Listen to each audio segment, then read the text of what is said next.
What's happening? I'm Ironman from the music group theLottory, Showtime Records. I am a lifelong Laker, and I report on anything and everything involving Big D, yes, the Dallas Mavericks, especially Luka Magic. If you enjoy this type of content, make sure you subscribe to the channel, hit that notification bell, like this video, and leave a comment down on the bottom from where you're watching this video from. I appreciate all the support.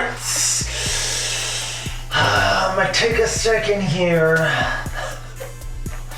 I only want positivity for this video, but I'm searching for some.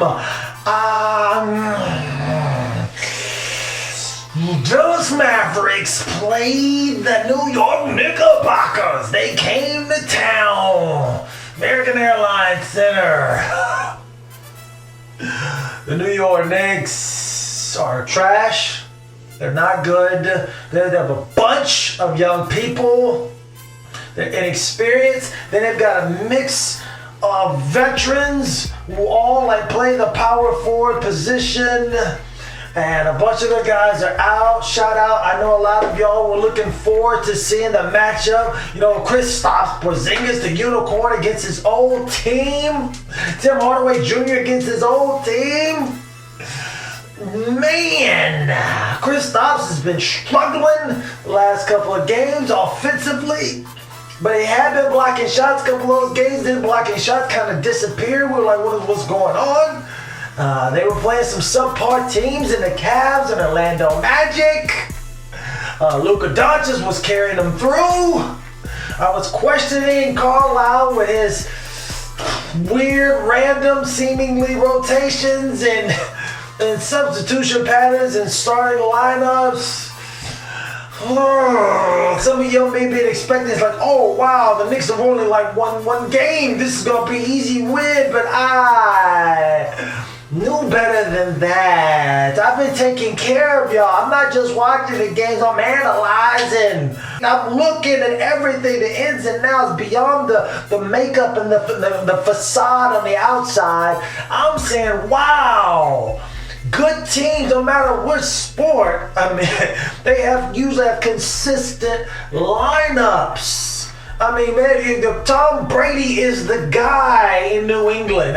They don't just have, we got a new young quarterback, let's let him play the first quarter and then start the second quarter, then the next game he sits down. It's insane. I know football is a little bit different, but come on, what about the offensive line? Come on, the great teams in the NBA. You thought Klay Thompson, Lester hurt, God forbid. They're going to start. You know who's starting. You got Steph, you got Klay, you got Draymond Green or whatever. And when Draymond Green, he wasn't no superstar coming out of college. They were like, man, let's go ahead and start this guy. And then they got people like, oh wow, he's gonna start at center. That's crazy.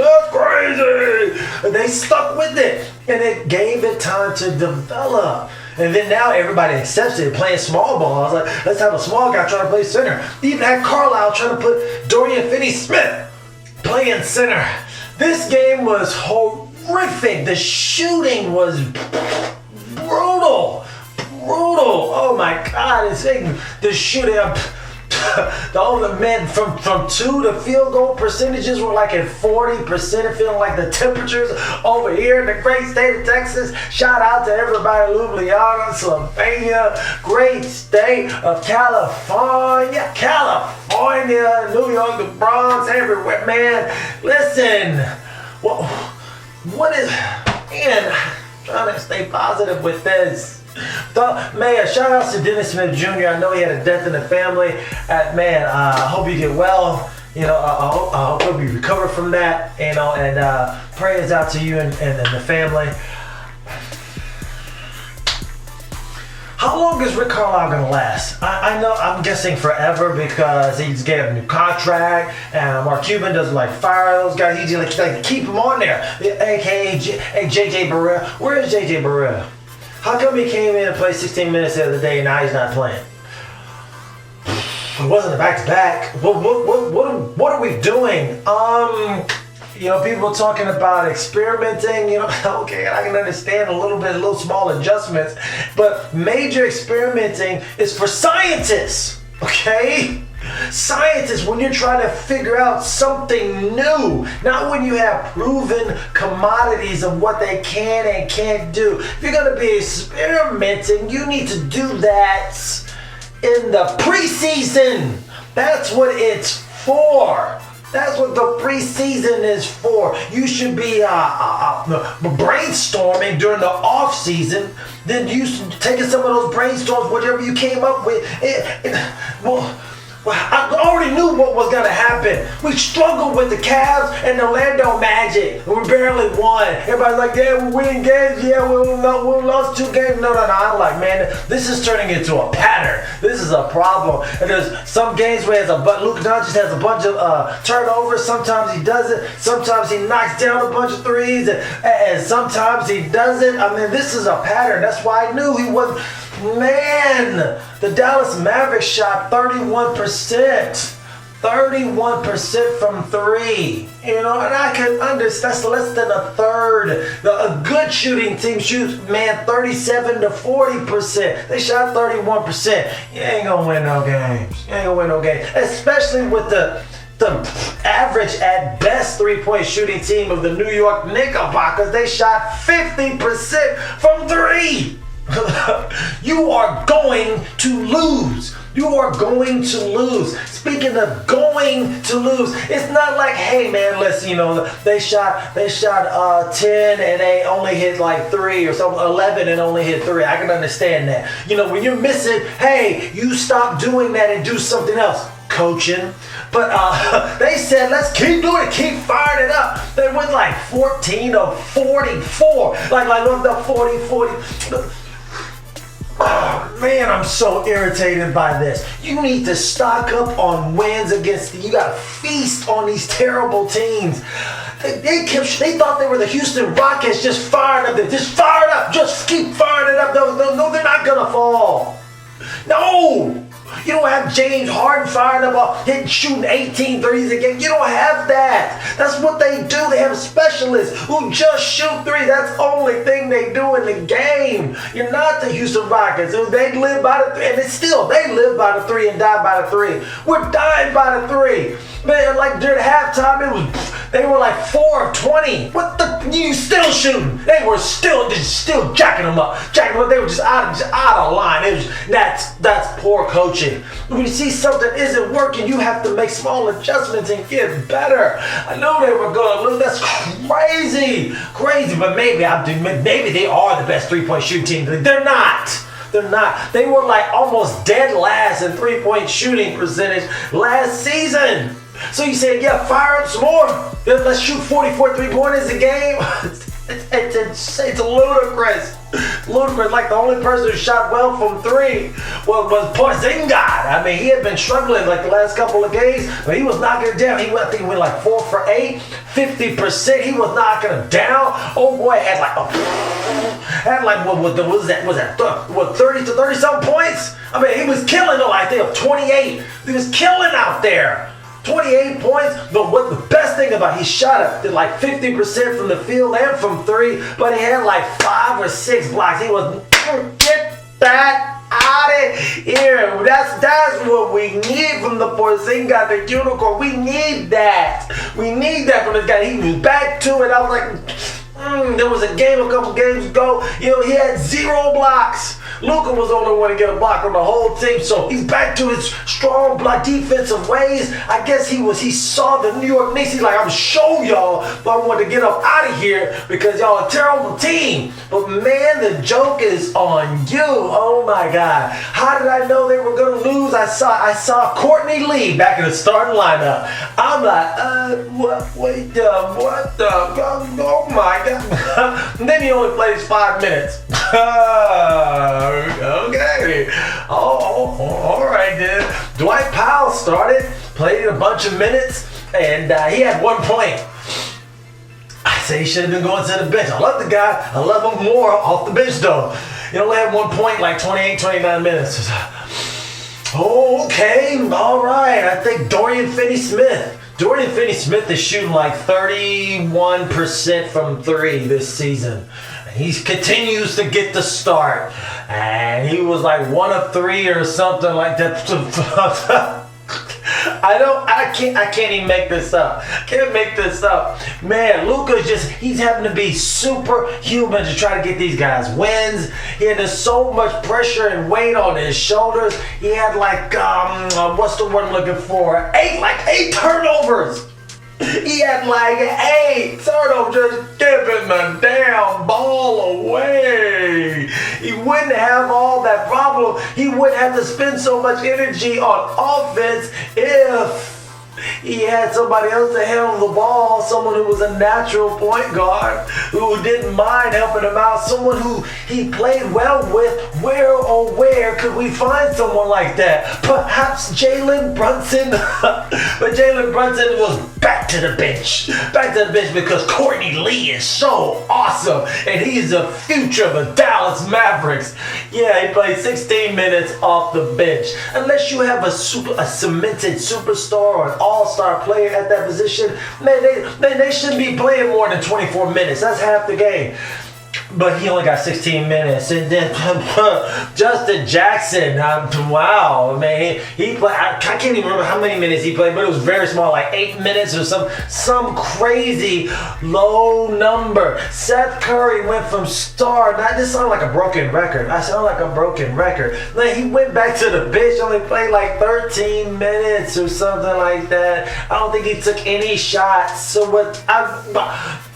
that's coaching. That is a problem. That is a... Oh, man. Oh, my God. Man, these are pretty good performances, considering the circumstances from Wondercorn.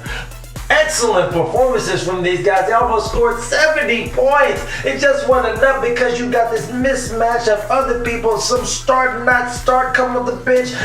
They're not getting any buckets, no shot attempts and nothing like that. But I thought he was supposed to be some kind of wizard on offense. He created all these great offensive schemes. Oh man, he's making Dirk Nowitzki, as great as Dirk was, he's making him look even better. It's like, wow, he had to overcome this guy Rick Carlisle. I don't know what to say, but I still know, even with all that, 8 turnovers, jeez Louise.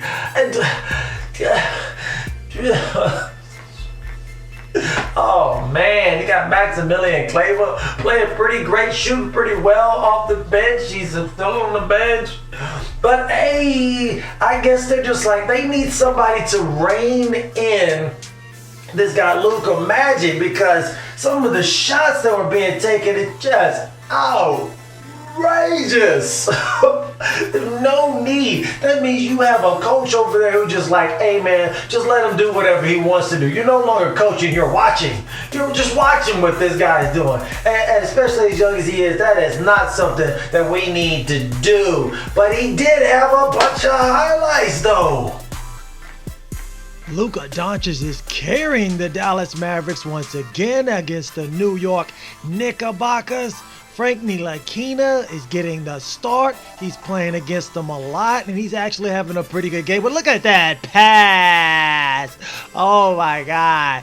To some guy who shouldn't be starting in Courtney Lee. But look at this guy. He's too big, too strong, too good. All of it to the lane, looking for the foul, but there is not one being called. Another floater. And the lane gets offensive rebound. The fake behind the back pass to Julius Randle. Julius Randle's like, where did he go? Where did he go?